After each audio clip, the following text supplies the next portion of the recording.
নমস্কার, আবৃত্তি করছি কবি কুসুম কুমারী দাস রচিত আদর্শ ছেলে কবিতাটি। আমাদের দেশি হবে সেই ছেলে কবে, কথাই না বড় হয়ে কাজে বড় হবে।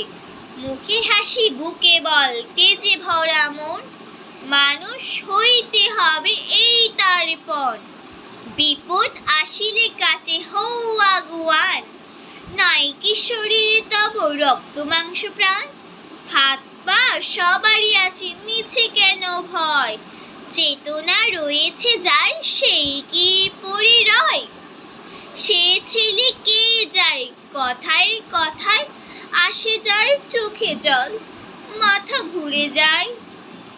মনে প্রাণে ঘাত সবে শক্তি করো দান, তোমরা মানুষ হয়ে দেশের কল্যাণ। সকলকে ধন্যবাদ।